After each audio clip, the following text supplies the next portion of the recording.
remind the candidates that the sequence of our program will be opening statements by the candidates, and you have 90 seconds each.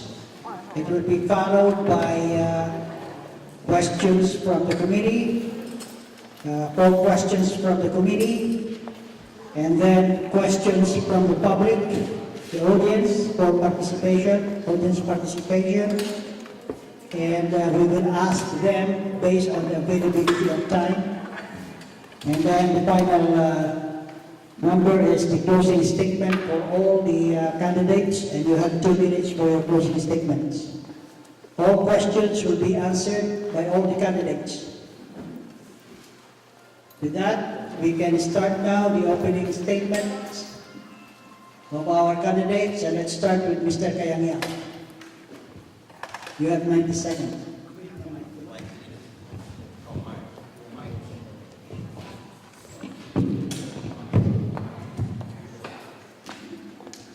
Magandang gabi po sa inyo lahat. Thank you to the organizers, and thank you for being here. My name is Rusco Kayang, your proud Vallejo School Board member. I've represented you on the school board for almost 4 years. I've been raised in Vallejo for most of my life and attended Vallejo Public Schools. I'm a proud alum of Vallejo High School. Since starting on the school board almost 4 years ago, I've held office hours and visited school sites to listen to students, employees, and the community to understand their critical needs, as well as advocate their concerns and ideas to the school board. While serving as school board president, I supported many of the positive changes, from a budget committee to stop wasteful spending to get more money back into the classroom, to working with the community on holding town hall meetings, especially on environmental justice, as well as solving problems, to supporting hiring new staff in our district. For example, we hired a new Filipino principal at Jesse Bethel. Much positive change. As your school board member, I want to continue to work on addressing safety, attracting and retaining our employees, our teachers and staff, ensure it reflects the student population of Vallejo in the community, financial responsibility, attendance, and many more. We need to elect school board members who lead our district with professionalism, positivity, and with dignity. My name is Rusco Kayang. I'm first in the ballot with the longest last name, and I'm first for Vallejo. Thank you. Please refrain from applause. We will have our applause at the end of the forum, okay? Thank you. Mr. Fox, your turn. You have 9 seconds. Good evening, everyone. Thank you for being here tonight. My name is John Fox, and I've been an educator for 21 years now. I currently teach 3rd grade in Mount Diablo Unified in the city of Pittsburgh. In my 21 years, I've been a reading intervention teacher.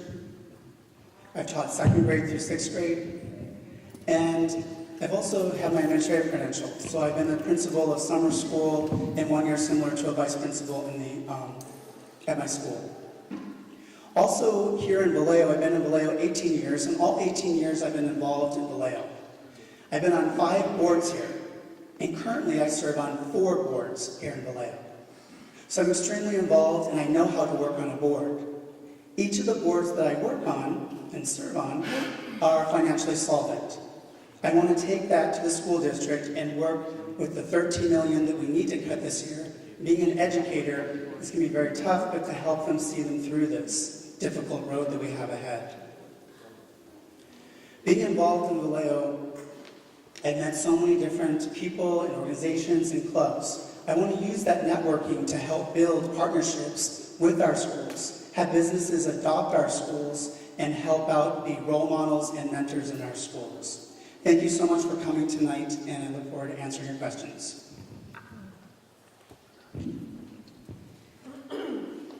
Good evening, and thank you for having all of us here this evening. My name is Christy Gardner, and I am an educator. I started my career here in Vallejo 25 years ago as a classroom teacher, and then became an administrator. I was here for 7 years, and then I moved on to a different district district and was in that district as a vice principal for 11 years. After I received a master's in educational leadership, I went on to the state of California for the Department of Education and worked in 2 separate divisions there. And at the Department of Education, you become more specialized in particular areas. And the areas I worked in were charter schools and for career technical education. And I'm glad to see that we have career technical education programs at both of the high schools here now, which is a great asset. My time at the state, I had the opportunity to visit a number of high schools and see some really good programs in career tech ed and academics as well.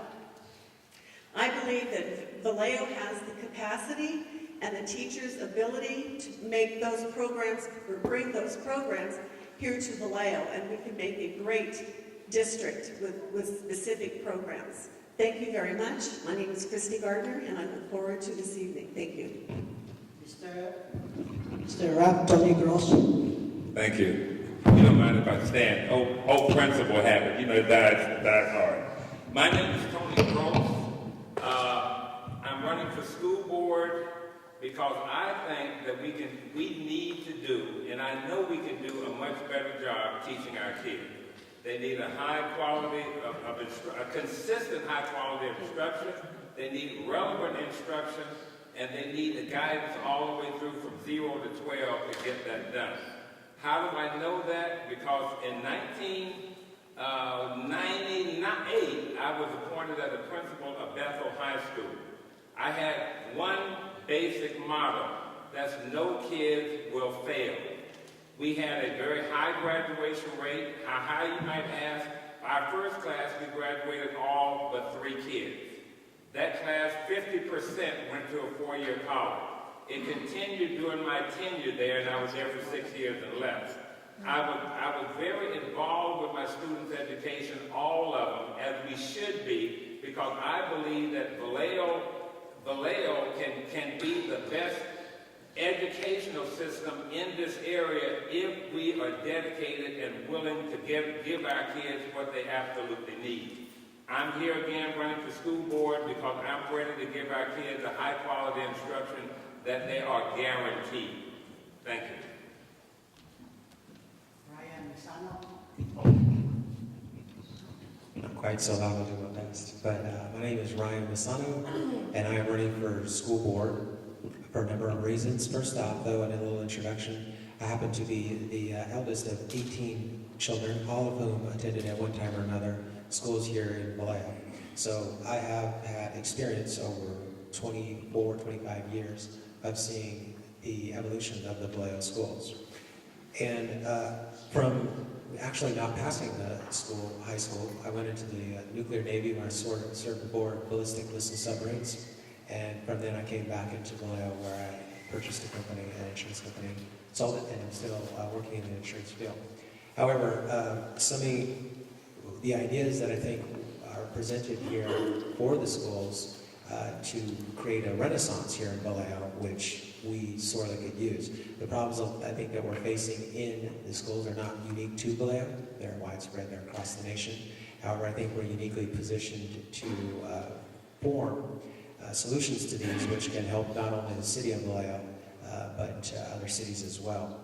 So one last thing, part of my platform is that, the design is studies have shown that parents are best able to determine their children's education. So as to return parents into the educational spectrum and take power away from the state and the government, which have altogether too much. Thank you. Tony.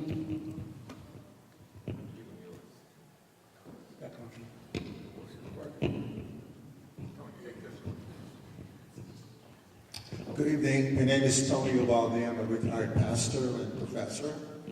I am now ending my 2nd term of the school district. There are 2 particular programs that I'd like to sustain, especially this coming next 4 years. I brought the trades with the help of my colleagues, Bertie and Moscow, to the trades back to the school. About a year ago, we started out with an adult program. 30 new students. This is working with the trades. and 15 of that first graduating class were accepted in the apprenticeship program. The next class started when the school year started, and we have again 30 students. And this particular trades program will be starting with the secondary level, comes a year from now when the school starts. So I want to continue that, pursue that, and support that. The other one is that we need to look at the future. We have 65% of children entering grade school this year will end up working in careers that haven't even been invented yet. And I am in dialogue with Google's, with Code.org and Salesforce. And they are working with me with the help of with the support from the superintendent to bring the career education to our school district. We need to have this computer science program to prepare ourselves as a student for the future. Thank you.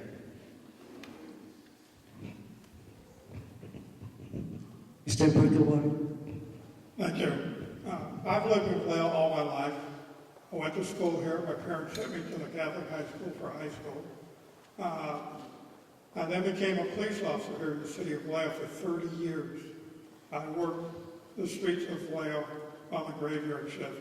I saw how important an education is to everyone. We need to make sure every student in this community gets a quality, good education. I was first elected to the board back in 1993 with my friend, Councilmember Verter Liga.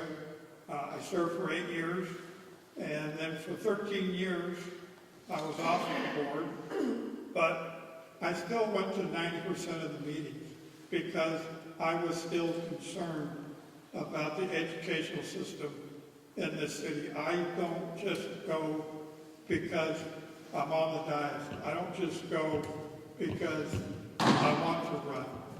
I go because I am concerned about the education of all students in this community.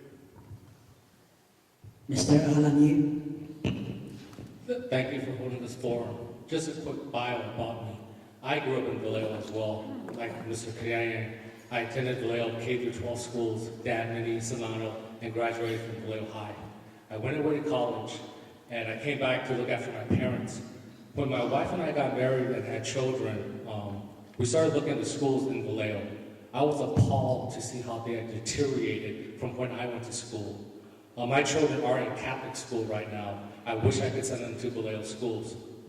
One of the main issues we have facing this district is that the district's own polls show that 60% of school-aged children living in Vallejo do not attend Vallejo schools. That's a reality we all need to face. Mr. Worrell's right. Every child should and needs to be educated, and we are not doing a proper job. Our student population was around 22,000 in 2003. It has now dropped to about 12,400. We have a $140 million budget, yet we have a $13 million deficit. There's going to be some major hard decisions that need to happen, and if we don't fix our financial house, it is the most vulnerable children that will lose. They will suffer when programs are cut and schools are closed. I want to concentrate on academic achievement, financial stability, and student safety. Thank you. Now we will proceed with the questions. And the first question will be answered first by Mr. Fox. And you have 90 seconds. And then everybody will follow through. How could you improve the working relationship among board members?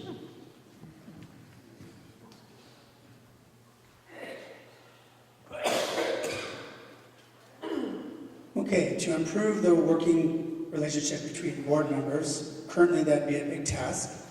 I feel that can be done specifically by focusing on your mission statement, on your vision, what goals are set, and the main focus always comes back to the children. How is money being spent? How are you developing programs? All related to children and their success. My only agenda is working with children. I do it every day. I've done it for 21 years. So I don't have a special agenda. Unfortunately, it seems like some of our board members currently do have a special agenda. And that is seen in our meetings. I was there last night. I've been going for approximately 3 years to the meetings. So I know the culture of the meeting, and unfortunately, I know the dysfunction. At the meetings, we have students that sit right next to me. And it's appalling that they get to view the wrong type of leadership. They need to see role models showing them how to be young adults, to be involved in proper leadership. So how would I repair it? Board retreats, collaboration, and what is teamwork? That's what I do with my third graders every day.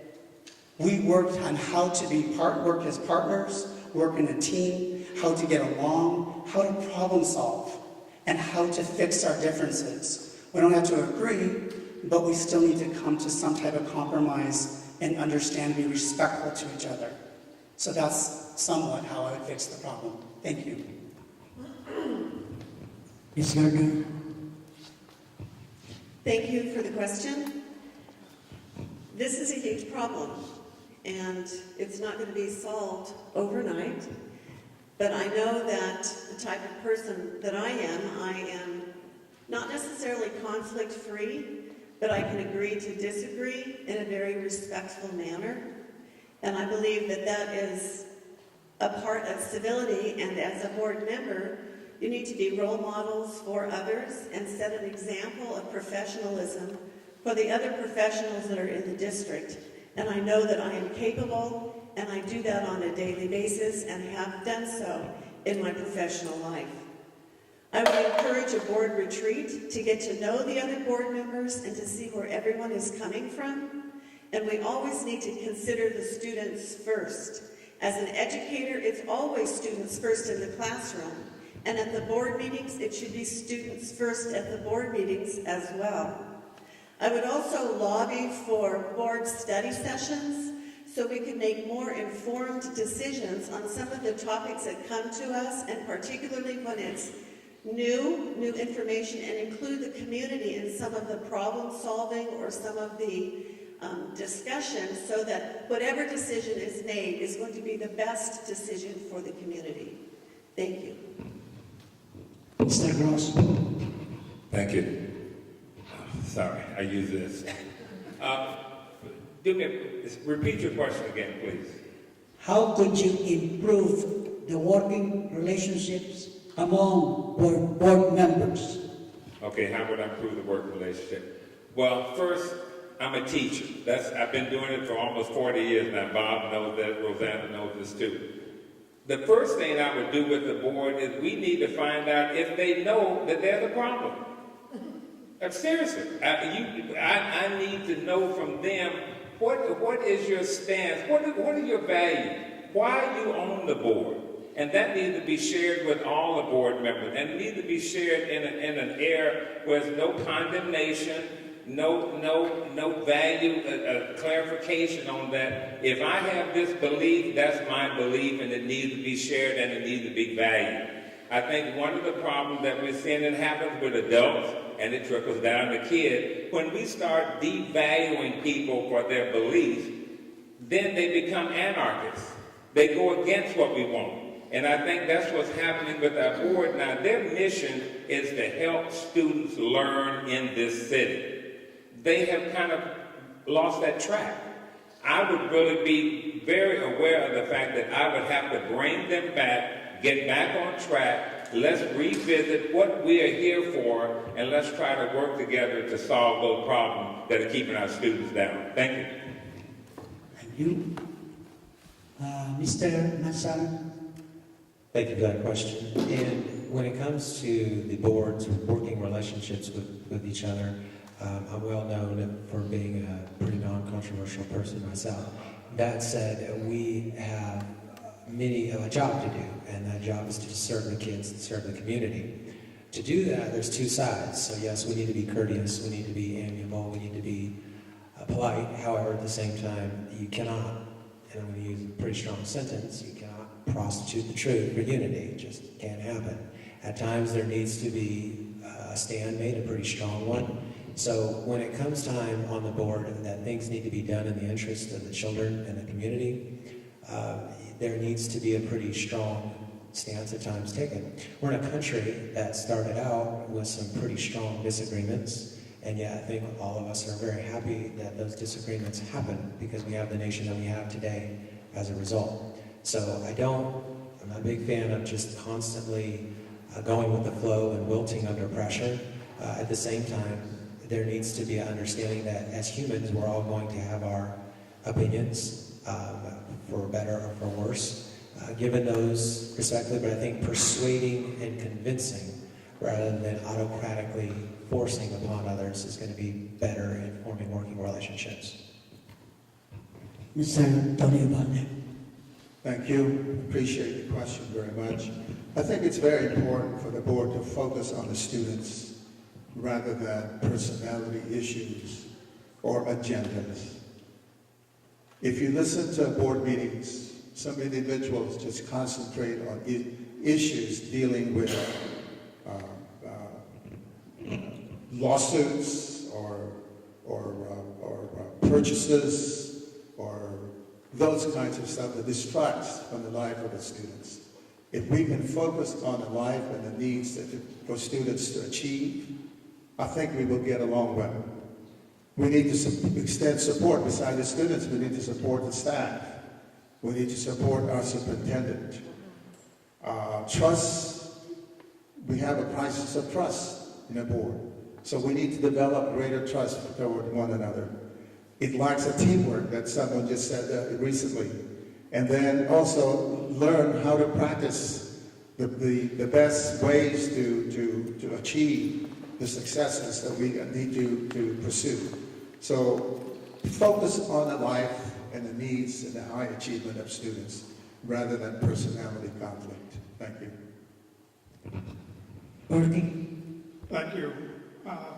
I'm finishing up my 12th year on the board, plus another 13 years that I have been going to the board meetings. I have never, ever, in that 25 years, seen the problems we have with board members.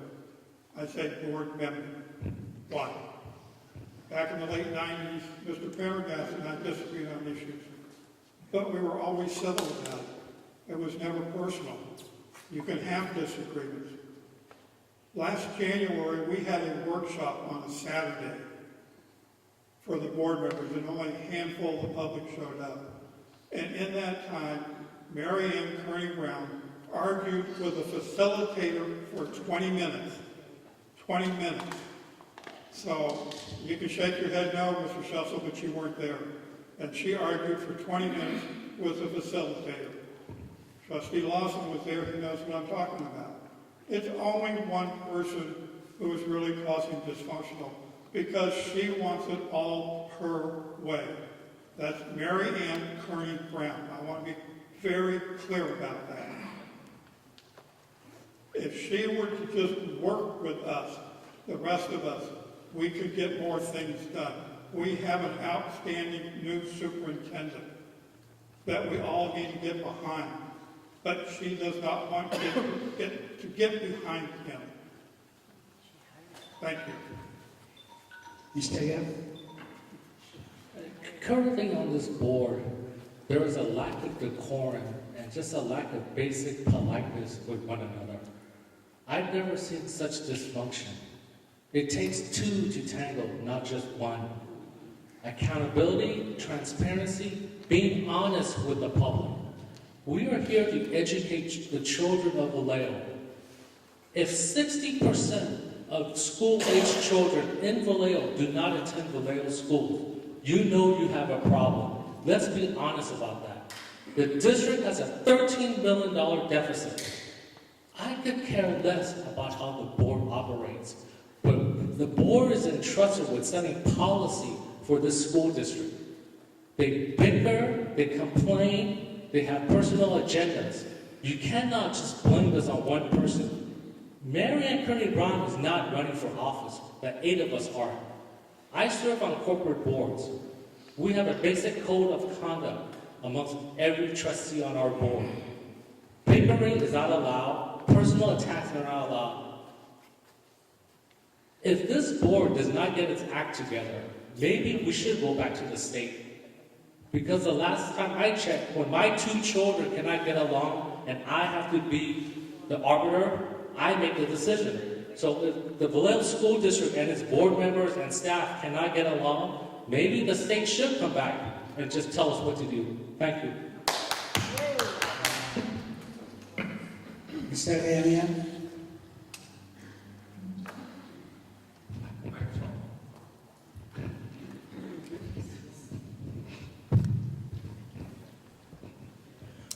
We need to elect board members who will uphold our board policies and our adopted governance standards. The board adopted earlier this year some much needed protocols and standards that was lacking for many years.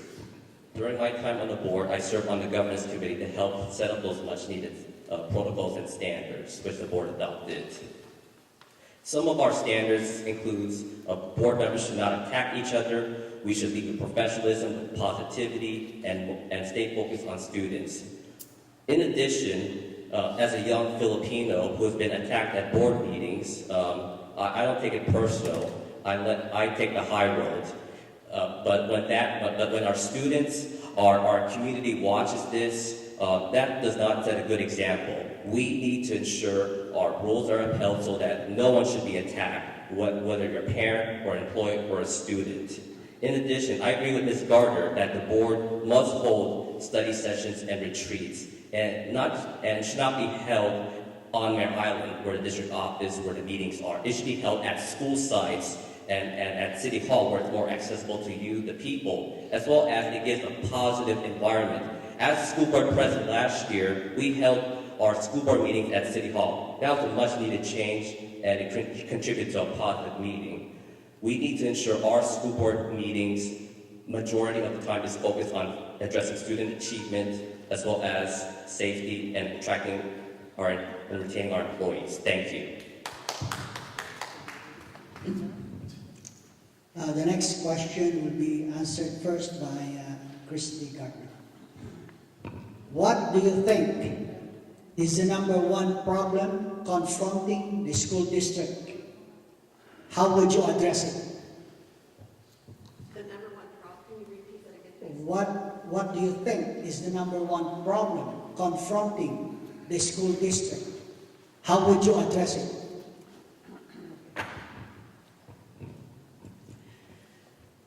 I think that the number one problem is the shrinking enrollment because of the lack of confidence that the community has in the school district. So that covers a lot of different things. The only way I believe that we can get the enrollment up is to focus on academic achievement and the safety in our schools. The first thing to do in order to focus really on both is to make sure that we have the appropriate teachers in place on the first day of school every year and not start the school out missing 20 teachers. Teachers set the safety in the schools because they set it in their classrooms. And when it's safe in the classroom, it permeates out to the rest of the campus. When it's a permanent teacher in the classroom, they're teaching the standards, they're teaching the curriculum. If it's a substitute in the classroom, not so much. Sometimes they don't even have a lesson plan to work on. So unless we can increase the enrollment through hiring teachers and focusing in on safety issues and academic achievement, we're not going to solve the major problem in this district. So thank you. Mr. Ross. Thank you. The major problem in the school district is the lack of consistent, high-quality instruction. And I mean relevant instruction. Now, Alan, and we talked about the deficit the district has. That $13 million deficit is caused because people vote with their feet. I have friends, you have friends who say, I don't want my kids to go to school in Vallejo. We know why. We know why that is. That's our biggest problem. We need to change that focus and make our district look like Benicia.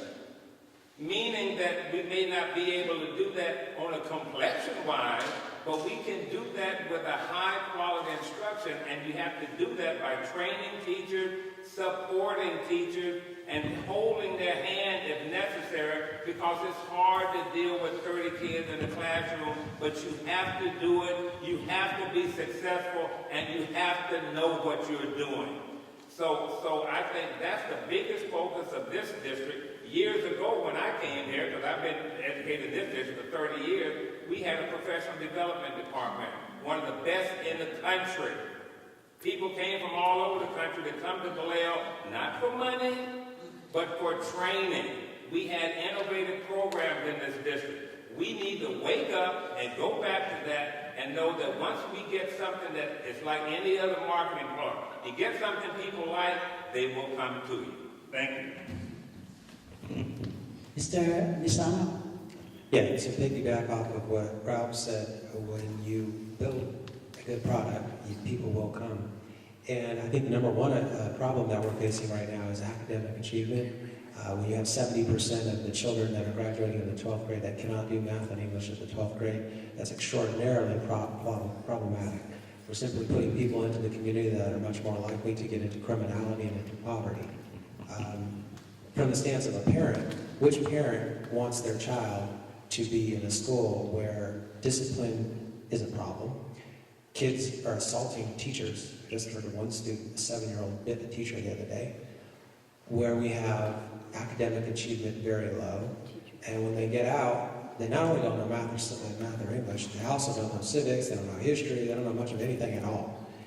What parent in their right mind wants their children in an environment like that? Not very many sane ones. So the key is, if we return academic excellence and get rid of a lot of the stuff in the schools that does not belong, and there's a lot of it, once that's in place, then we will be able to attract not only students, but also teachers. Because teachers want to be in an environment where the kids are disciplined, where they're learning. That's the exact thing that attracts them.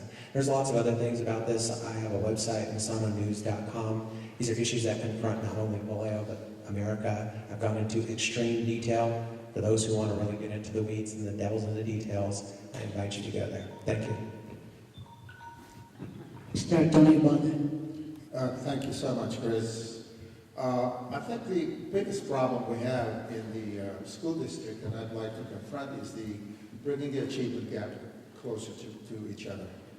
And I think we do that by bringing programs that is relevant, programs that excite the kids, and they can see how it would value them when they're taking those courses, and they can see ahead how it impacts their future.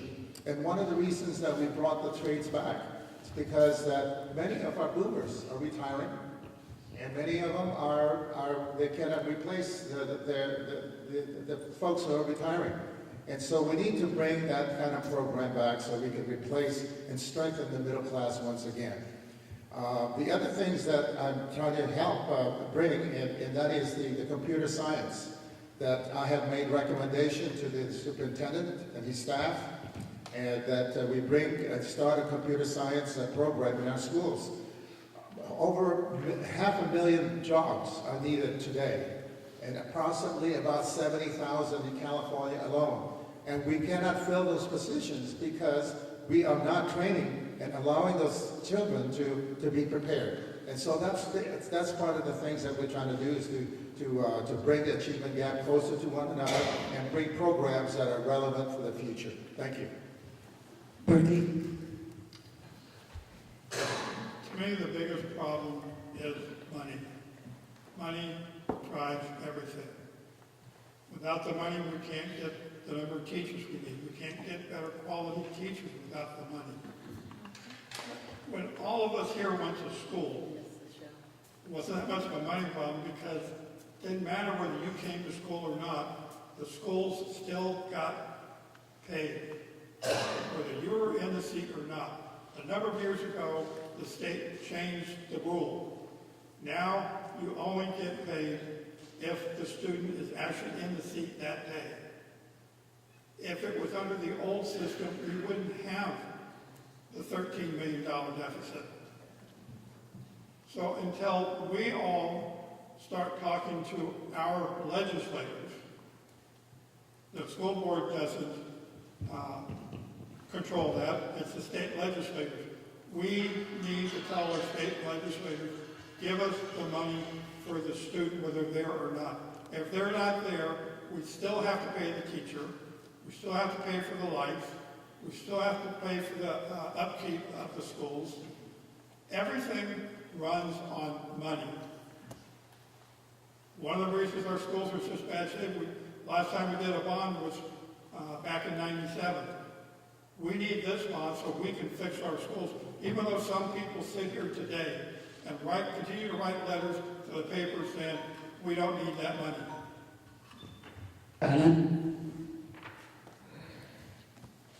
The biggest issue confronting the school district is accountability, or I should say lack of accountability.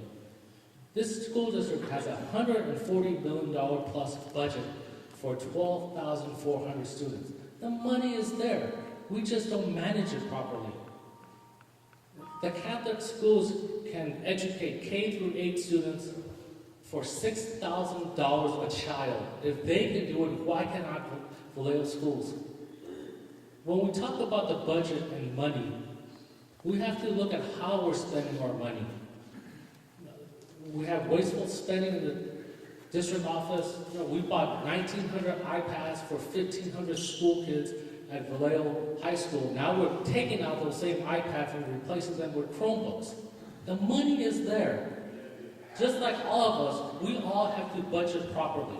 You cannot spend more than you make. Nobody, no entity, a government, a business can defy that logic. When I go to the school sites, the most troubling thing I see are that the children are not being educated properly. There's an old saying, you learn to read before 3rd grade and you're reading to learn after 3rd grade. When 9th grade teachers tell me their students are reading at a 5th grade level, this has nothing to do with money. This has to do with accountability. How does that child go from 5th grade to 9th grade and nobody notices that he or she is still reading at a 5th grade level?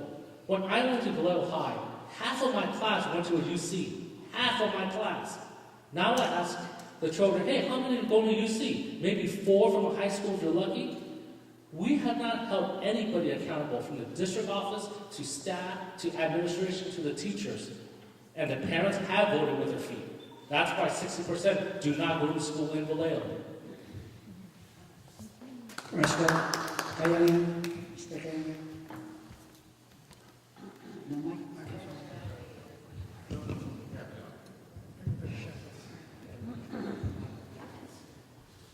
There are several issues, and the top issue is attendance and enrollment. Vallejo has the second highest in absenteeism according to the State Department of Education data. If we could improve our attendance rate by 1%, it will bring an additional $1 million into the school district, which would help to address our financial challenges. But while we're researching other school districts, there's many best practices that they put in place to help students get to school, such as having attendance monitors, having home visits, checking up on them. We need to have those practices in place in our district. As for enrollment, this school district used to have 20,000 students. Now we're down to 12,400. We lost millions of dollars in enrollment funds. The state pays school districts, especially for us, at least $10,000 per student. We've lost millions in the last several years. We need to review school districts who have successfully improved their enrollment as well as their attendance, so that we could bring millions more back into our school district. And the second issue is attracting and retaining our employees. If we could streamline operations by cutting consultant costs, we spend almost $16 million a year on consultants, and we need to return that. We need to divert that money into invested in our teachers, so we can attract employees who reflect our students, especially more Filipino teachers and staff. That will help start to address the academics. Thank you. Mr. Fox. Well, there are many issues that we are facing. The number one that I see looming is about the $12 to $13 million that will need to be cut in this next school year. It's very difficult for a district to compete with other schools or other districts or private schools or charter schools when you're cutting so much money. We may have to cut another $10 million if a certain charter school that's at the county office gets in. So then we're at 13 million cut plus another 10 million that will come off. How do we compete? You're going to have to cut programs. You're going to cut staff. You're probably going to close a school. So that makes it very difficult. We heard a lot about ADA, average daily attendance. I do that every day with my students. My class just won an award for September for 99.4% attendance. It's on my website if you want to see the pictures or read about it. Teachers know how to motivate. Principals know how to motivate for students to come. If we can have students come to the schools, then that will bring up the ADA, which will have more funding. I know how to do that. Other things that I can do that don't cost money, 21st century learning. I do Google Classroom with my students every day, and coding. Those are things that 8-year-old children in my room are doing slide presentations to show administrators and people of the public. 21st century skills will help them succeed in this world. Even with budget cuts, we have the technology to do that. Out of time. Next question will be answered first by Tony Gross. Why do you think you are the best qualified candidate to be our school member? Please elucidate. Why do I think I'm the best candidate? I'm real claustrophobic in here between, but I think I'm the best candidate. Number one, I have, like I said, I have 35 years of experience in public education. 25 of those years are right here in this school district. And I've been retired for 5 years, and I even worked for the last 5 until this year at school. Secondly, I have a vision, and I've seen that vision come to fruition of student success. I was the principal who, as I call it, who birthed Jesse Bethel High School. I was the first principal of Jesse Bethel. Jesse Bethel, the tenet we had at Bethel was no child was going to leave that school uneducated or in other words, not being successful.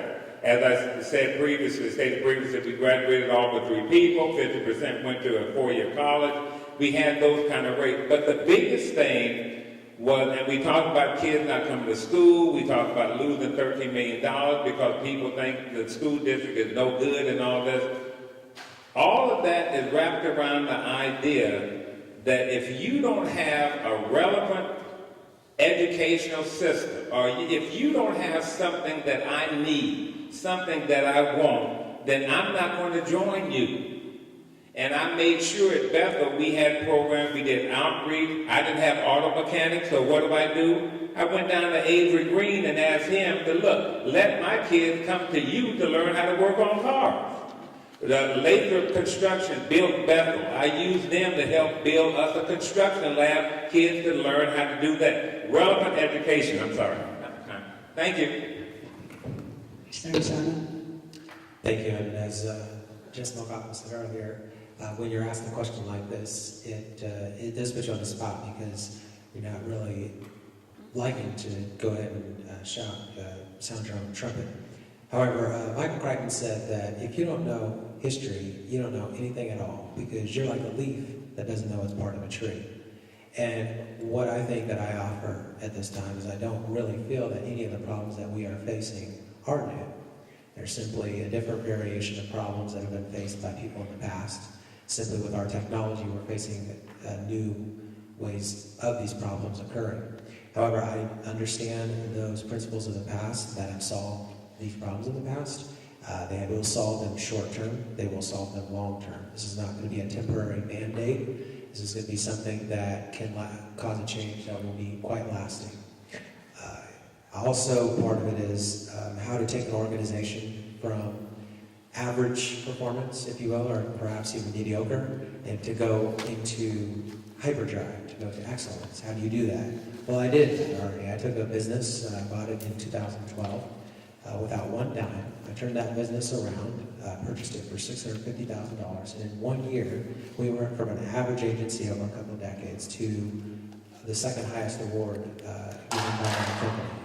And so I've seen what it takes, I've done it, I've performed it, and the school will be just another organization where if it's given the proper discipline, it can perform well.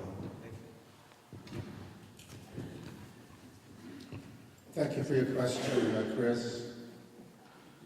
It's hard to say I'm the best candidate here because that would be I would feel very uncomfortable to say that. But I have 7 years experience. And let me tell you, the first 4 years is really, the learning curve is incredible. I've had perhaps one of the most broad public experiences as a volunteer. I've served students through aging. I have served I'm serving right now with VIVA, Vallejo Education and Business Alliance. I was former member of the Napa Solano Area Agency on Aging, former Vallejo Police and Fire Chaplain for 24 years. I served in the Continental Omega Boys and Girls Club, members of the Measure A Bond Oversight Committee, from day one to the very end of it, Solano Coalition for Better Health, member of the Healthy Vallejo Citizens Group, a former member of the Citizens Advisory Board for the College of Education at Touro University, former board member of the Sacramento County Recreation and Park. I was a housing commissioner in San Francisco, former community college trustee, and I was also in the select committee appointed by the governor for the UC Regents Advisory Council. So that brings a lot of depth. And the most important role that I have currently is I'm a board member of the California School Board Association, and that gives us a lot of breadth of background to bring back to my local site. Bertie. Thank you. As Tony said, I would never say I'm the best at anything, but I am in the top 3. That means I hope you vote for me. I don't have a focus. My campaign committee's right here. That's me. I don't have a focus group like some people do, telling them what to say at these type of things. I don't have a fellow trustee as my campaign manager like Ms. Kearney-Brown does. I don't take money from anybody, especially not from a fellow trustee. I have never in my life seen in this community, either at the school board or the city council level, another trustee or another council member acting as a campaign manager for somebody running for that seat. Talk about trying to buy a seat and get another supporter for you. You draw your own conclusions. But I would never accept money from another trustee, or if I was on the council, I've never heard of a council member accepting money from another council member. Thank you. Alan. Again, let's not get sidetracked. The 8 of us are running, not Mary Kearney-Brown. Yes, she's my campaign manager, and I'm proud to have her as my campaign manager. Let me be very clear. Again, this school district is in trouble. If you believe it's been going in the right direction in the last 7 years, go ahead and vote for the same incumbents. If you want change and you want a guidance and solve the problems, I'm in. I do corporate restructurings in my professional life. This is a distressed company. This school district is in serious financial distress. I make sound decisions based upon data and analytics, not based on innuendo or, hey, look, this new software looks really good. Maybe the kids will love it. And then 3 years later, oh, let's pull out all the iPads because nobody was using it. I'm not going to rubber stamp everything staff wants. Will that earn me the hatred of staff? Sure. But you know what? I'm in it for the children. I'm a product of Vallejo schools. I'm an example. Tony Gross and I were at the church earlier today, and he said, yeah, look, Alan Yup made it, and he came from Vallejo. So I'm an example of what's possible, but we need proper teachers. We need proper leadership in the school district. And again, when 60% of children don't attend your schools, you have a problem. Thank you. Mr. Kenyon.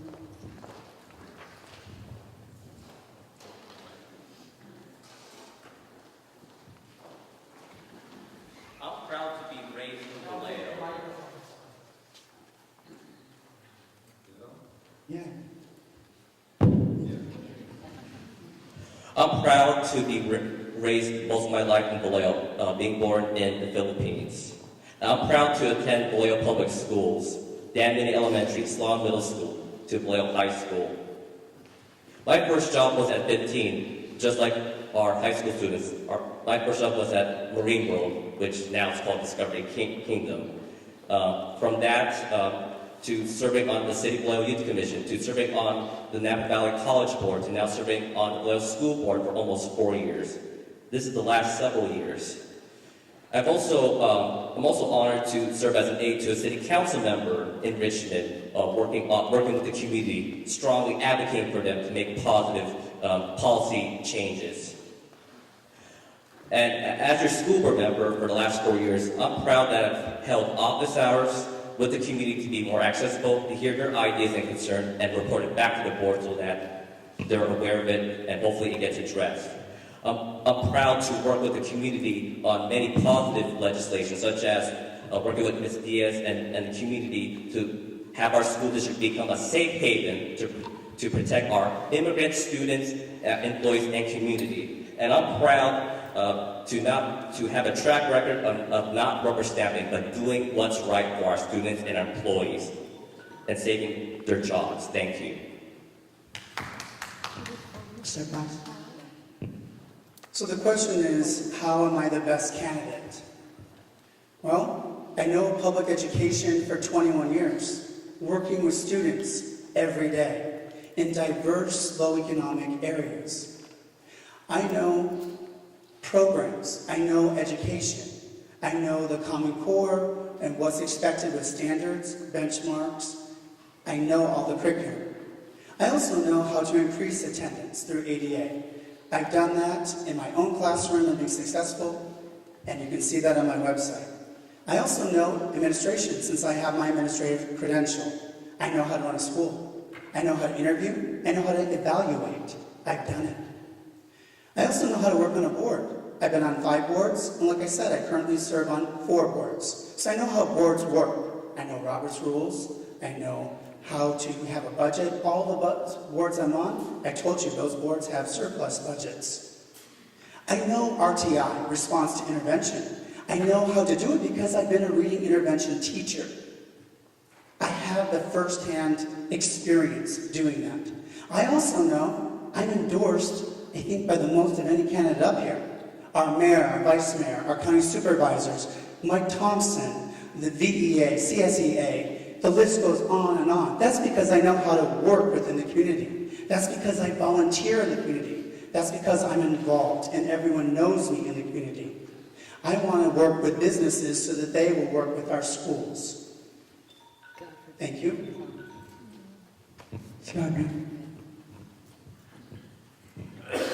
This is a difficult question to answer because there are several qualified people up here. However, I'm going to tell you a little bit about myself and why I am the most qualified. I've been an educator for 25 years. Prior to that, I worked in business for 16 years. But we've all had jobs, and several of us have had jobs in education. I'm a persevering person. I don't quit when times get tough. I worked 7 years at my old school district to make sure that we got a federal grant to improve learning communities. I started freshman academies at that school district that are still there today. They started career academies because of the grant that I fought to get and helped write. I have a caring attitude, and I work relentlessly for things that are the right things to do for children because I got into this business from business because of children. I enjoy working with children, and I want all of the children in Vallejo to have the same opportunities that I had. Although I did not go to school in Vallejo, I got my start here in Vallejo. And I know that it sounds corny to say you're going to try to give back to the community that gave you your start, but in a way, that's exactly what I'm doing. I'm retired now, and I have the time to spend to be that relentless, tireless worker to get things done for our kids and for our schools, and most of all, for our community. Thank you. This will be the last question from us, and so I'm requesting the audience, if they have questions, we will entertain the first 3 sets of questions that will be asking the candidates. So please put your input. Can I have our staff to give them some papers where they can write their questions? Okay, this is the last question from us, and this will be answered by initially by Mr. Lisana. Number 4, do you think hiring minorities, especially Filipino teachers, principals, administrators, and staff, can increase the school's average attendance, daily attendance, or ADA? Please explain your response.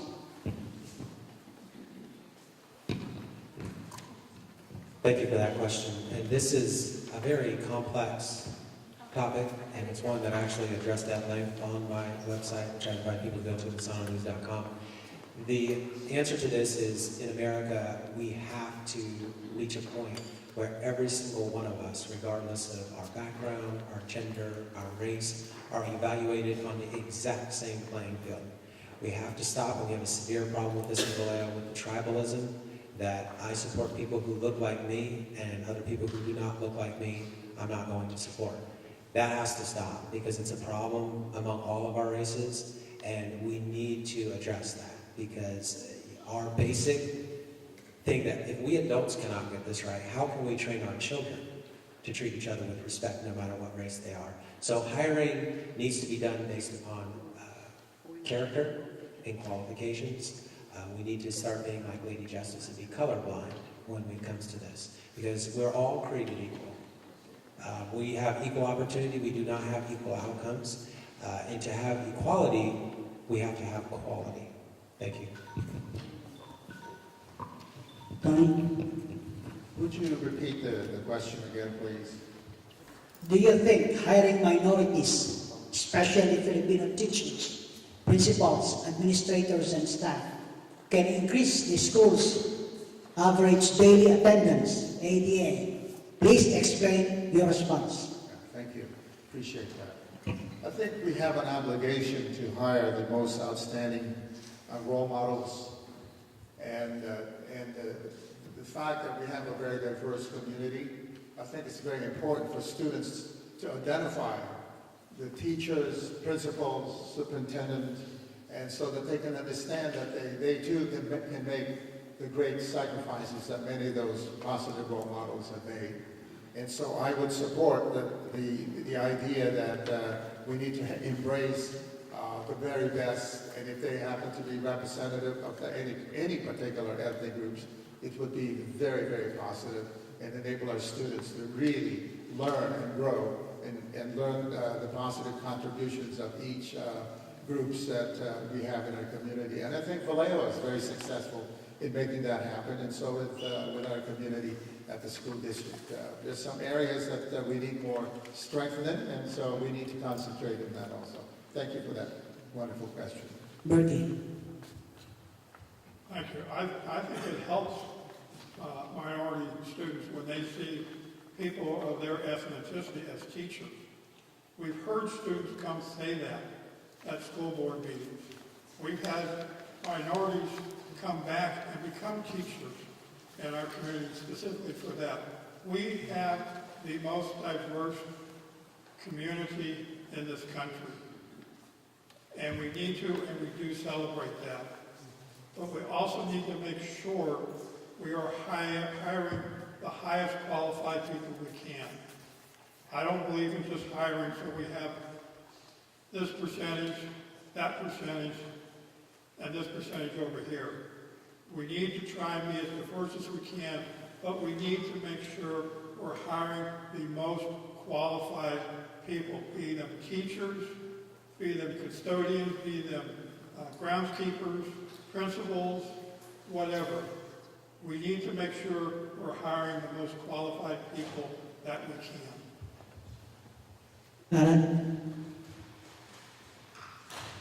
It would be great if we could hire teachers that reflected the diversity of our students, but I agree with everybody on this table. We have to hire the most competent teachers. Currently, the children are not being educated properly. We know that. The data reflects that. So first, we should hire for competency. Second, if we could hire based upon diversity, that would be great as well. There are after-school learning programs that are helping minorities right now. Vina Diaz is here with her, she had the Latino program after school. Thank you for doing that. There's a Willie Atkins program. But if you look at the demographics of our schools, it is not as diverse as our city. There's about 45% of our student population is Hispanic, 27% is African American, 12% is Filipino, and the rest are Caucasian or other. So our school district is not as diverse as our city.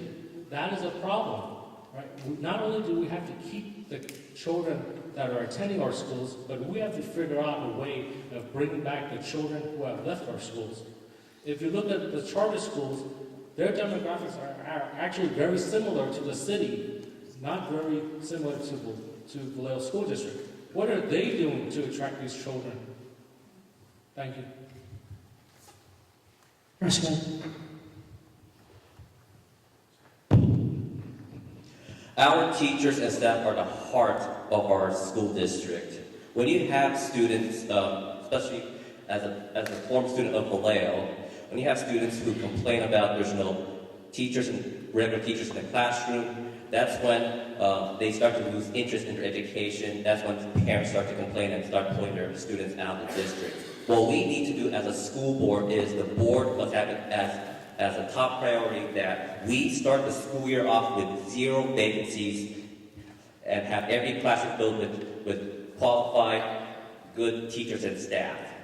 To do this, we need to streamline operations. I have a track record of not rubber stamping wasteful spending because I recognize that we need to invest our money into our teachers and staff, as well as recruiting a diverse background, whether it be Filipino, Hispanic, African American, LGBT, and more, because it needs to reflect our community and it builds positive student connectedness.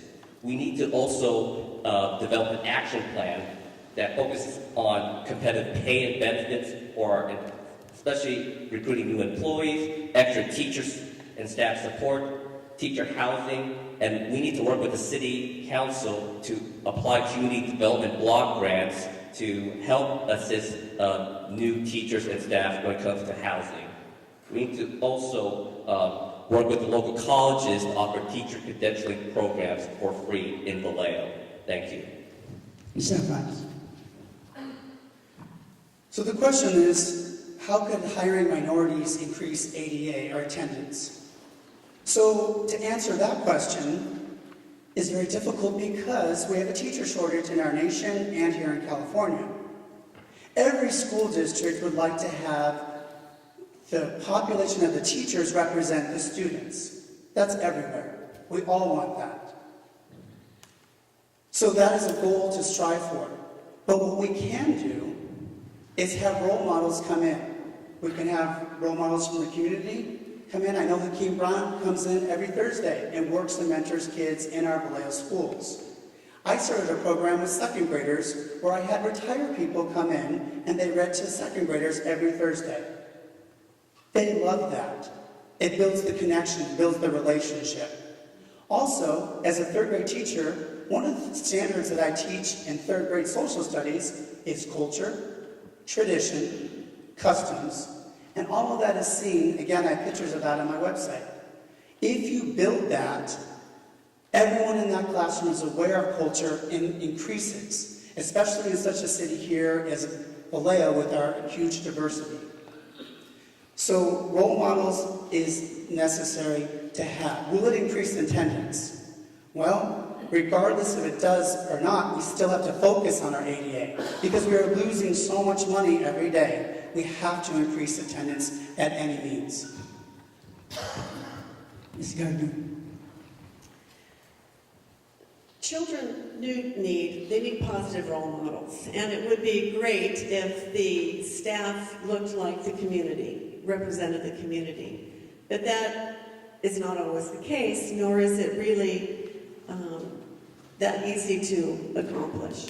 I think what students need are caring individuals who care about the student's education and have high expectations for them, and then help them achieve those expectations.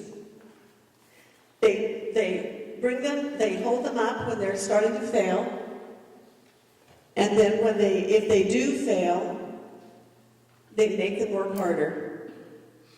That's what I think is important. And I think that with the teacher shortage, it's difficult to find the very best, but we can do it because this is a great community. There's a saying that, and I believe it was Haycock indicated this, who said this, that students don't care. Students won't care how much you know until they know how much you care. And so regardless of your ethnicity, you can care about children and show them that you want the very best for them. And that's how ADA is built up. Students come to school because they know you care about them, and you care about them every day that they're present. Thank you. Mr. Ross. Thank you. Let's see. Trying to restate the question again. It's kind of a duality because I think it's important that students see themselves in an older being, as a teacher, students that look at teachers, and as a principal, I was always aware of the fact that when I was looking for teachers, trying to hire them, I looked at my student population and I tried to get my staff to reflect the same general demographics that my student population was about.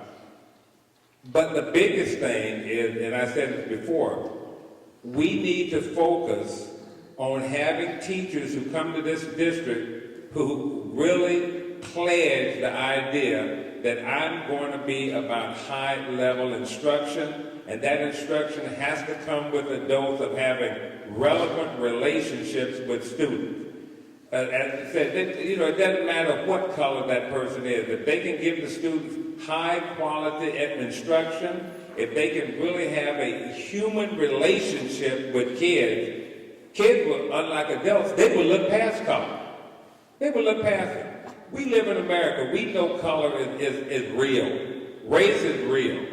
And it's real in schools also. But I think we are overlooking the fact that instruction is the thing that will help our kids to survive. And I'm talking about high quality, consistent instruction from teachers who are constantly trained and given information and resources to deliver that instruction.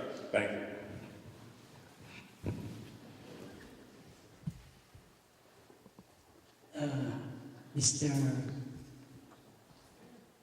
Mr. Ubalde will answer this first question from the audience. The demographics of Vallejo are changing daily. The Latino community is growing at a fast rate.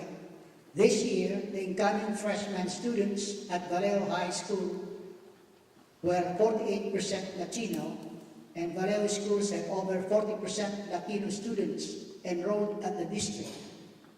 With that said, my question is, what do you know about the SER Latino program currently at both high schools? And what would you do to ensure that the students whose first language is not English have an opportunity as other students to succeed in school? That's a mouthful, my goodness. That's about 5 questions, I think. Yeah, that looks like Ms. Diaz's kind of question. Yeah, that's Ms. Diaz. And the program, I'm familiar with it. I discovered this just last week. I thought we only had the Willie B. Atkins program, but now I find out this dynamic program taking place also. I would continue to support it. I would also continue to if I was in that program, continue to embrace it and bring it to the attention of the broader community. I think it's very, very silent at this point and not being heard, because we need to see more successful program and hear about it. And so it's very, very important that we do that. The Latino community, one of the things that I started when I came to the school board is I talked to my superintendent at that time, former superintendent, and said it's very, very important that we raise the high achievement of our Latinos and African American students. And I think since the 7 years I've served, we have helped improve that, and that's being successful.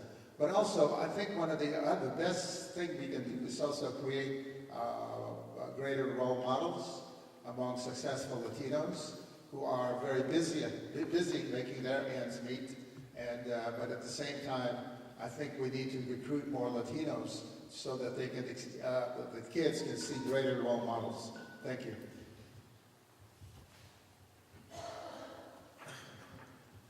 As a trustee, I need to make sure that the superintendent is reaching out to all segments of the community. He is the one who is driving this bus, and we need to make sure that he gets out into the community, which he is doing. We didn't see that much in our last superintendent, but Dr. Clark has done an excellent job in reaching out to all segments of our community. And it's the board's responsibility to make sure that he continues to do that and bring forth the programs that the different parts of our community want to see in our school district. So for me as a trustee, I need to make sure he is reaching out to every part of our community. He just recently, there was a front page article where he talked to the senior citizens about our bond measure and other things. That's what he is doing. He is doing an outstanding job, and I back him 100%, unlike some of our other trustees do. Thank you. Mr. Yap. Hi, so we're talking about the Sur Latino program, just to be clear. One, I would like to see the program expanded to other schools. I would like to see it funded. You know, I've lived in Vallejo most of my life, but I moved to LA and New York for several years, and they have a large Latino Hispanic community. And one of the things I saw was that, especially for those who are non-Hispanics, to reach out across the board, you have to have interpreters. You have to understand that there's a nuance between people coming from Central America versus the ones from South America or Mexico. There's actually quite a big difference. And many of these children have been traumatized depending on how they came over. My training partner actually funded a program to help Latino children, and one of the things he discovered was that many of them were working 2-3 different jobs. So what he did was he offered tutoring programs and PTA meetings that worked around the parents' schedules so they could show up at different times throughout the weekend. With Ms. Diaz's program, I definitely would like to see it expanded because the Hispanic children are almost 45-46% of our student population. And from what I've seen of the last 10 years, they ask very little of the school district. I do not see them demanding a lot of services and attention, and I hope that changes. Thank you. Mr. Villarreal.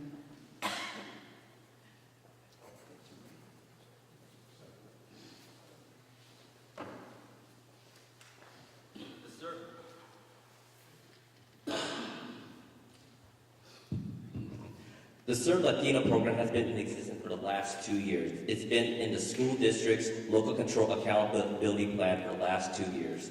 The purpose of that plan is to identify ways to help our students who are performing below grade level, as well as our English learners. How can make them get to standard when it comes to math, English, and writing? The Sir Latino program meets at Bethel and Boyle High School after school hours. And what I noticed is that program is underfunded compared to other programs, which gives more money over the Sir Latino program.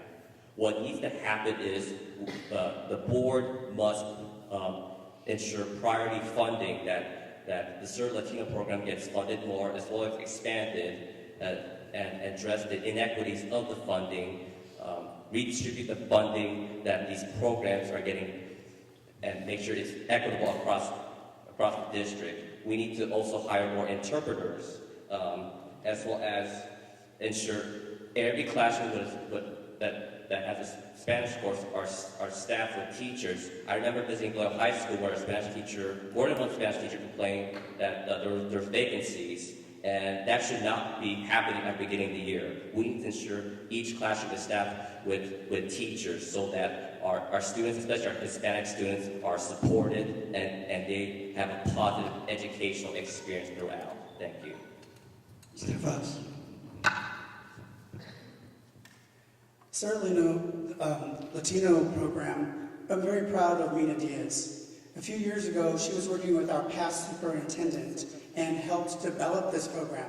As a model based on our Willie B. Atkins program, she wanted something to support our Latino students that we didn't have.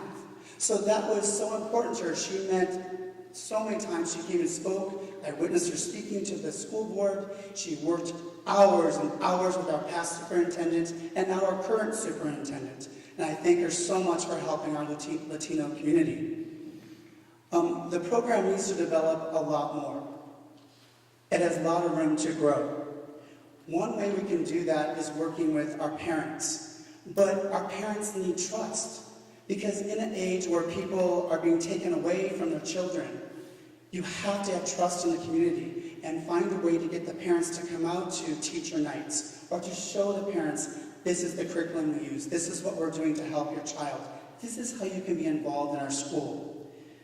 The Imagine Learning is something that I've used for many, many years, and our district was going to get rid of Imagine Learning. I went and spoke to the school district, and thank goodness they reconsidered. Imagine Learning is a program that's the children, it speaks to them in their native language, and it goes in levels with them.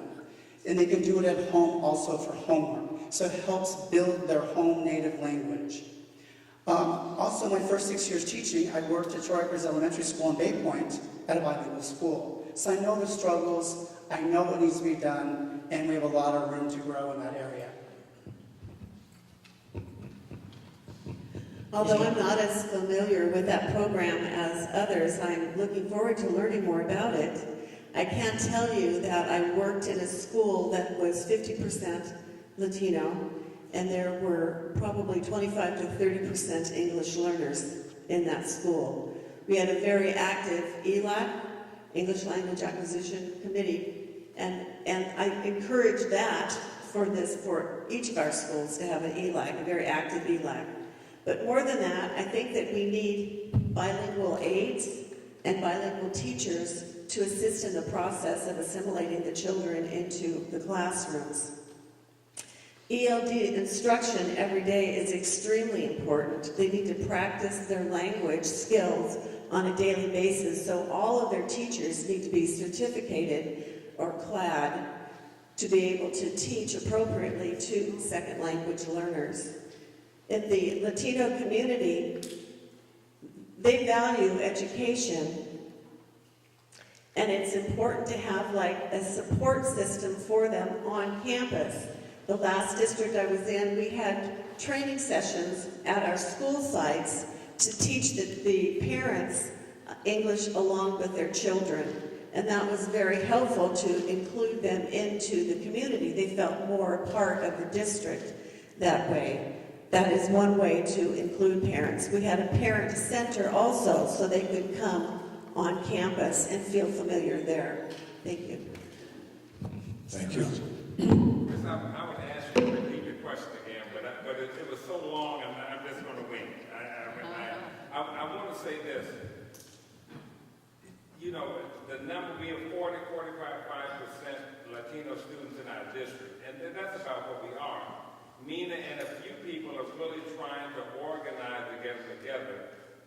But all that being said, as a principal, I'm going to give you a simple little practical thing that bothers me. And it's about being culturally relevant. I'm a principal, I've been principal of many schools.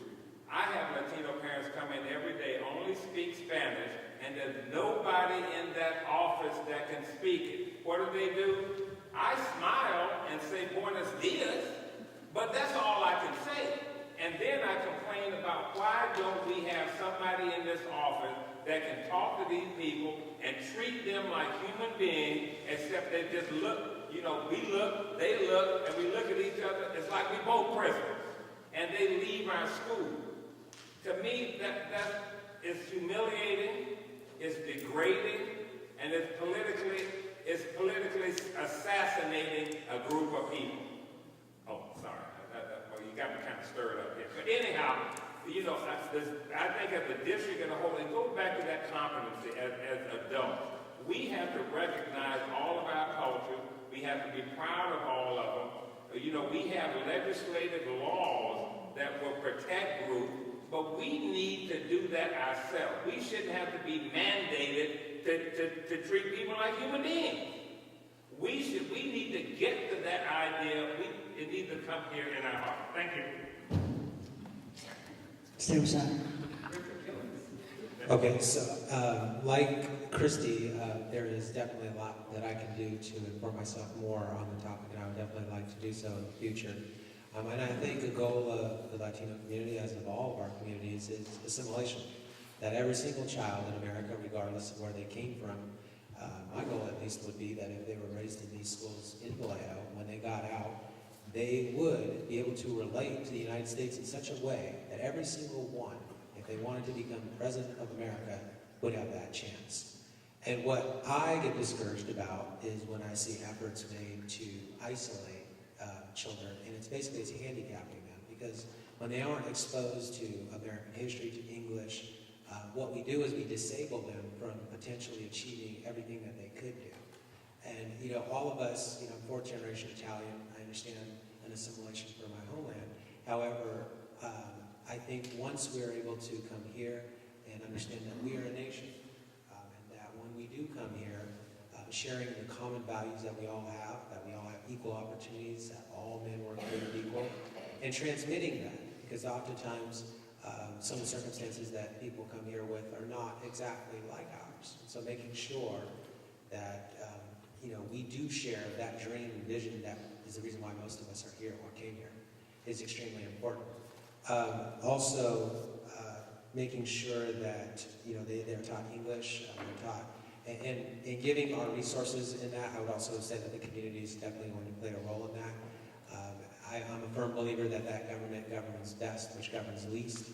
So we do want to help everyone as much as we can. However, we do want the people to ultimately, like in the past, it was the wealthy in the community and the churches that did a lot of the jobs that are now being thrown on the government.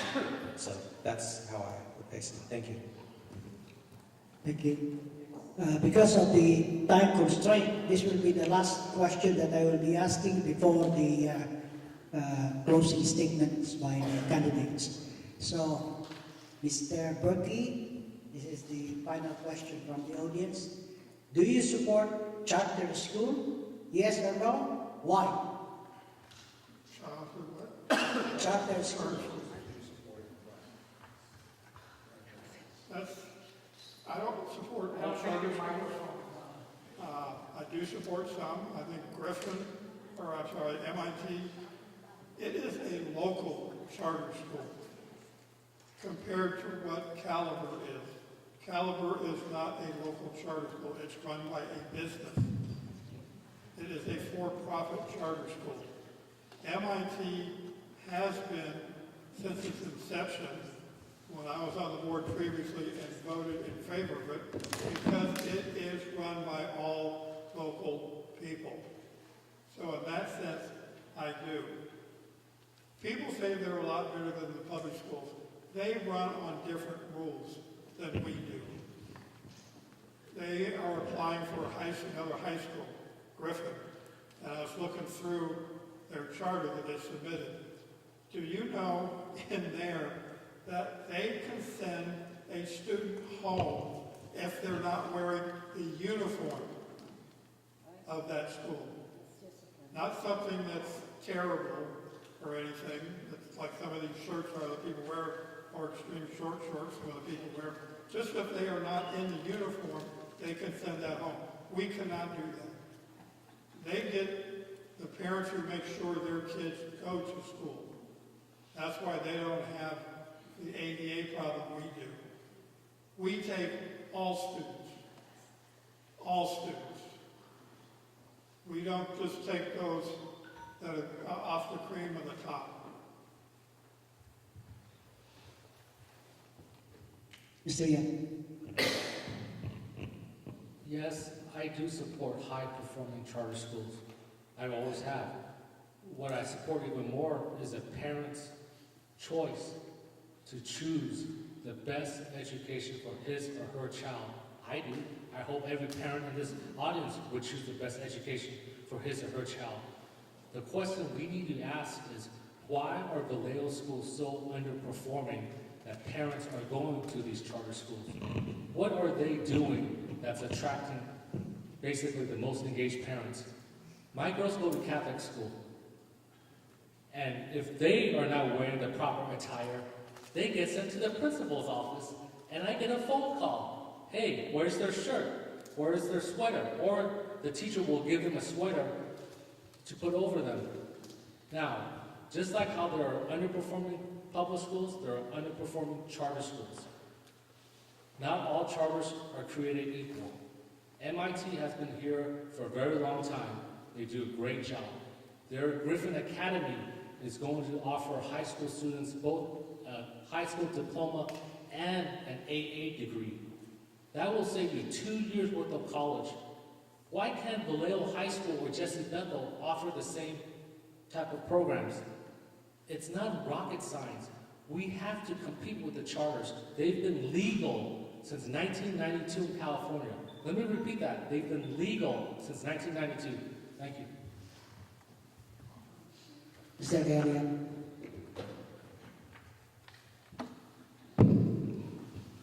We need to support our neighborhood public schools, first and foremost. To do this, we need to fix the issues of safety, attendance, enrollment, attracting and retaining teachers and staff to our district. We have 23,000 school-aged children in this city, yet we only have 12,400 students attending our schools. We need to find out why our students are not in our school district and work with those parents, those communities to get them back into our school district, because we should be at 20,000 students right now in a city of 125,000. I support policies, especially what's going on at the state level, where charter schools should be subjected to open meeting laws like the Brown Act, as well as the Public Records Request Act and the Political Reform Act, just like school districts, just like school boards have to follow. And we need to call upon the city to consider introducing a policy to restrict for-profit charters that will reuse commercial buildings and areas as they would not be subjected to paying taxes. Not paying taxes in a commercial zone erodes a city's tax base and the community's funding. So many communities have this policy in place. We need to have this kind of legislation passed. Thank you. Mr. Fox. Well, I've been a public school teacher, employee for, like I said, over 21 years. So I support public education. And I feel public education could do just as good a job, if not better, than charter schools. One thing that bothers me, well, actually, let me go back. Rocket Ship tried to get into Vallejo just a few months ago. The county office denied them, so they will not be coming here. Rocket Ship is an outside LLC. They're not invested here. They are not concerned about Vallejo. They're concerned about making money off of our students. We have another charter school I talked about earlier. Next month, pay attention. County Office of Education. If this charter school comes through, $10 million away from our public schools that will be diverted to a charter school. I don't know about you, but I can't fathom that. I want money and programs going into our public schools. Also, this charter school that I'm talking about can skim off a certain population of students. Well, I'm proud that we have such diversity here in Vallejo. When you take that group of students out of the public schools, you don't have the same diversity.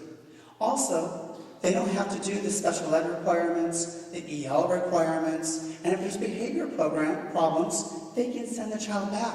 But they already got the attendance money for that year that they get to keep. But they return the student that we have to deal with, and we have to then find out how to help. So no, I'm not against charters. I mean, I am against charters. I'm against having more charters coming in. Ms. Gardner. Charter schools were established in 1992 here in the state of California, so it's our legal obligation to look at any charter school petition that comes across the desk as a board member or as a district. Working in the charter schools division at the state of California, I know a great deal about charter schools, and it's interesting how little other people know about the legalities of charter schools on this panel. Charter schools are public schools. They're paid for with our public dollars. So if a charter school that is a good charter school were to come to this district, we would be paying for it regardless of who authorized it. If we are the authorizer, then we can control what goes on in the charter school because we would be able to oversee their education program and would be able to oversee their lottery when they pick their students. It has to be fair and equitable. We would be able to oversee the racial balance that they have in their charter school because that is a requirement for charter schools. There are lots of rules and regulations that the average person does not know of with regards to charter schools. If it is a good charter school and everything looks great in the petition, I'm all for that charter school. If the petition looks as if it was thrown together at the last minute only for the convenience or for making money for the petitioner, then I am not for that charter school whatsoever and would vote it down. Thank you. Mr. Gross. Thank you, Chris. I want to kind of, again, Chris has brought up a couple of things we need to know about charter schools. Charter schools started back in the 80s. A guy by the name of Al Shanker, who was president of AFT, got with our friend Jerry Brown, who at the time was the mayor of Oakland, and it was decided that many kids could not perform well in the mainstream public school system. So Jerry Brown, along with the unions, developed charter schools, or what some of us know, they were called magnet schools. And he had about 10 or 12 of them, and I think some of you remember the different types, and each school had their own flavor. Now what happened, from there to now, charter schools have kind of, some of them have kind of run amok. You do have charter schools, for instance, Clayton Valley High School now is a charter school. The superintendent there making two of them, a husband and wife making $800,000 a year. So there is some negative sides to that, especially if it can't be authorized by either the district or the county, because those are the two people who do authorization of charter schools, either one or the other. I personally, I'm for public schools. We can do the same thing if we didn't have the shackles on us that charter schools don't have for the most part. But I think we do have to leverage the idea that parents want choice. Why do they go to charter school? What is there? We need to look at that and analyze those reasons, and then we need to maybe reform what we're doing. Thank you. Mr. Solano. Thank you for the question. I am in favor of charter schools, given that they align with the guidelines that are set and that it is advantageous to the children in the district. That we've seen that some are and some are not. As Alan said, I do agree that parents ought to have the choice of where their children go. Parents who are heavily involved in their children's education tend to produce the best performing and most well-behaved children. So I'm all about the parents having the choice. I think too often we have a conflict of deciding, do the kids belong to the state and the school district and the union, or do they belong to the parents? Well, they belong to the parents, and we have to get that straight. Also, the average kid would pay about $13,000 a year for the average kid in the school district. Just some basic math. We had 20,000 kids, now we're at about 12,000. But if you take 8,000 kids, if the community of 120,000 has 8,000 kids in a year, that is right there, $104 million. That's over half the school bond measure assets on the ballot. So I think we literally have the seeds of the solution within ourselves, speaking from the male perspective. And how we're going to, as a society, do that remains to be seen. The other thing is we need to have like stricter standards. What's wrong with the schools right now that are causing people to go to charter schools? We need to address that. There are societal issues, and I have dealt with the details on my website. Thank you. I am generally not supportive of charter school, but Trustee Berkey is opening my possible open mind to the local. It's a good possibility, so I like to be open to that. But generally, public school teaches the heart and soul of our democratic principles, and that's part of the great teachings that we gain from public school. I think public school is prepared. I think it's prepared to create better citizens because they're exposed. They have greater exposure to greater diversity of the community. I think charter school is limiting the fact that they're very selective about the top. They're only selecting the top students. They're immune to the kids with disability, immune to kids who are foster kids. They would prefer just the healthy kids. And so that's not a great way to be exposed to the reality of the community. I think public school could provide greater options for programs, such as trade schools, having athletic program, greater fine arts. This makes a person become a better whole person, rather than being limited to the experiences of growing up and better citizen in the United States, and in particular in community. Thank you. We now reach the portion of the closing statement by the candidates.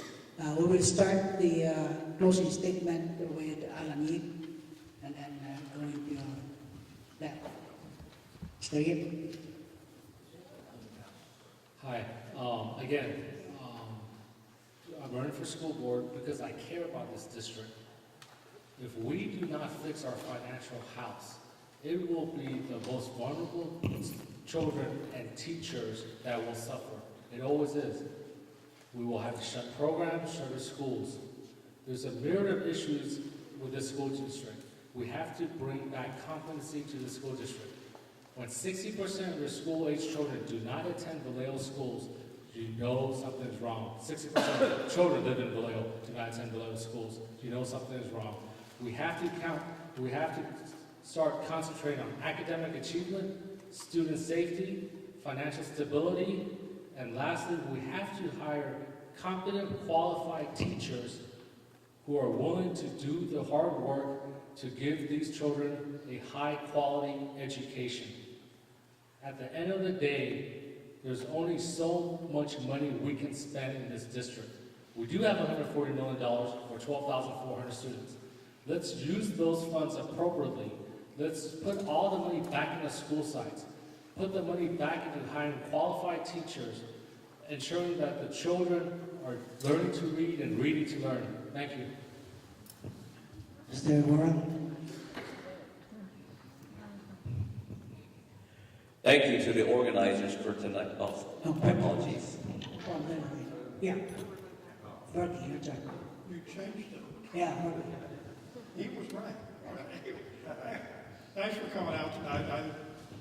Everybody I see, I think, probably already made up their mind who they're going to vote for. I hope I'm one of those.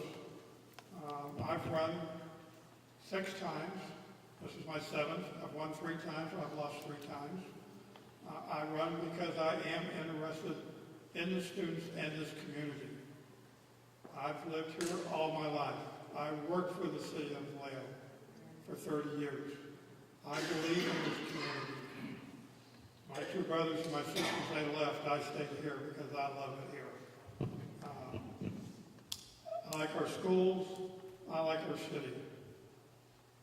Do we have a financial problem? Yes. Is it under control? Yes. Talk to the county. Don't believe me. Talk to the county superintendent. Talk to the state. They all say we have it under control. We have a new superintendent that's been here a year and 1 week. And he has made very good changes, very good decisions. But we need to all get behind him, especially all of the trustees. He is doing a phenomenal job, and this is his first time as superintendent.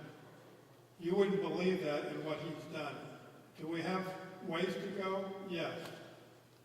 But we need to support what he has done in the last year and make sure we keep him on the job. Some of our trustees do not want to see him continue. Please, give me one of your votes. Tony? Thank you very much for this evening, and I want to commend the Filipino community for allowing us to be here tonight. These are the accomplishments since I was elected to the school board 7 years ago. We have higher graduation rates. When I started out, we had 55% graduating rate. Now it's 72.3%. We have greater financial stability. Both the state and the county are telling us we have greater financial stability. We have full-service community schools, bringing the community in the school. We have safer schools. New leadership with a new superintendent and chief financial officer is very important, and we need to support it. We're beginning to bring the trades back, and as I said, we're trying to bring the computer science in our school beginning next year. You know, even though I'm a preacher, I'm not a talker as a trustee. I'm a doer because I listen. I get things done because I know how to work with colleagues and the staff. I don't believe we need talkers. We need doers who truly believe in our students and our staff. Please vote for trustees this election year who are doers, not grandstanders, rather those who believe in students and staff without an ulterior agenda like running for higher offices. Please vote for trustees who have joy in their hearts and not all the negativity and put-downs of our school community. Thank you for having us this evening. My name is Tony Ubaldi. I need your help. Please return me to the school board. Good evening. Ryan?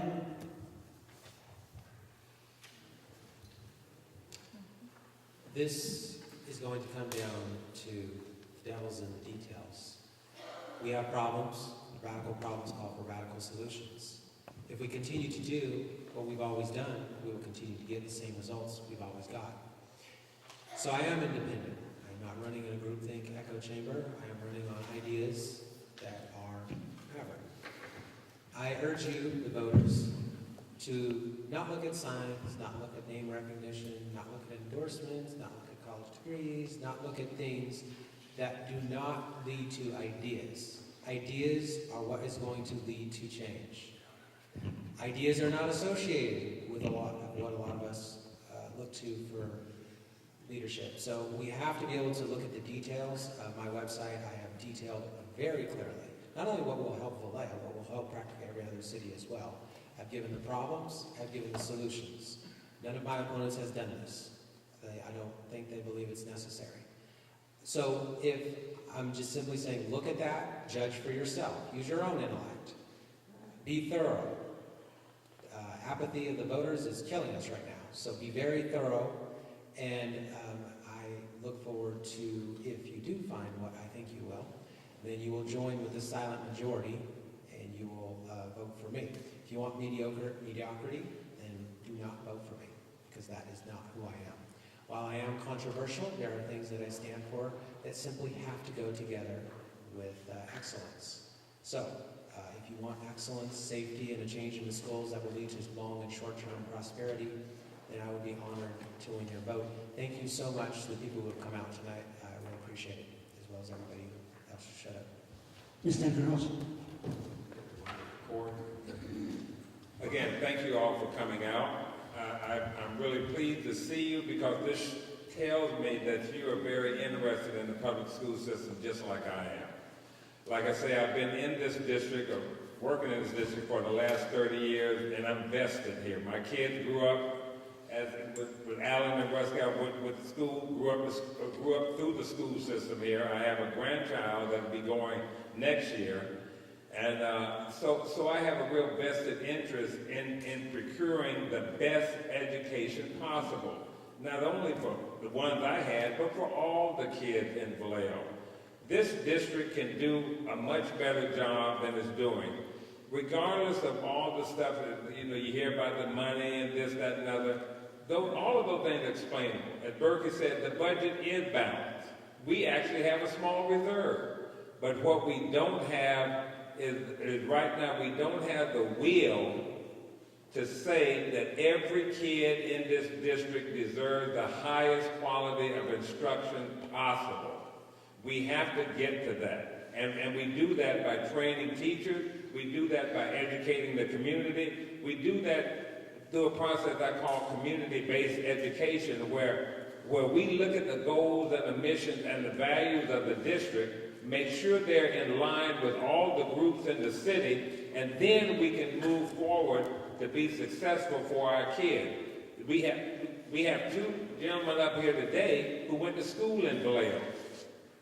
They're living proof that success exists. We need to reproduce that on a much larger basis so we can be a district that people don't run away from, they run toward.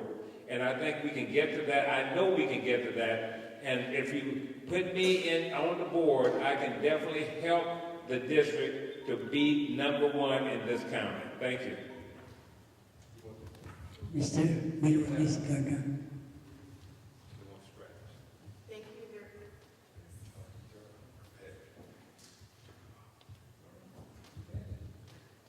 Thank you.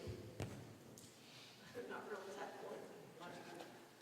But she's a good teacher, don't she? I did, yeah. Okay, as a community member, I want to live in a community that provides a safe and productive education environment to all of the community, to all of our students. But right now I'm concerned that that's not happening. And I'm concerned for this district. If I'm elected to the board, there are 3 areas that I would focus on: enrollment, safety, and academic achievement. Currently, there are 23,000 youth school age in the community of Vallejo. The district serves 12,400. Where are the 8,000 or so missing students? Well, we have to take into consideration that the charter schools have about 1,800. So where are the missing 8,000 students? I want to bring them back. And I want to bring them back by focusing on safety. We need teachers in our classrooms every day, the first day of school. High quality teachers with high expectations for their students that deliver a relevant and rigorous curriculum. We have one of the lowest graduation rates in the state. We have one of the lowest achievement levels in the state. We need those teachers to perform for our students so we can graduate well-qualified students. I know we can do this here in Vallejo. We need to keep our eye on the ball and work to get those kids back in the classroom, to work on getting their academic levels up to speed, and have them in their seats every day. My name is Christy Gardner, and I will be welcome and be honored for your vote. Thank you. Mr. Fox. Well, first, thank you all for coming out tonight. And to be on the board, my only agenda would be to support students. and to bring my 2 decades worth of educational experience teaching to our district. I know programs. I know how to work with the achievement gap. I know how to be positive to solve problems. Instead of focusing on the negative, be positive and say, yes, we have problems, but these are the ways we're going to deal with them. X, Y, and Z. And these are the resources we're going to use to do so. As an advocate for students, of all students, we need to be positive and be a role model, each and every one of us. To be on the board, I want to stop what's going on the board now. People need to work together, problem solve, and be clear why they're there. Only there for the students. As I said earlier, I bring multiple years of board experience working here in Vallejo. So I know how to work on a board, and all the connections I have from being involved in Vallejo. I want to use those resources to help in our schools. Network people to help in our schools. Build community. Change the perspective.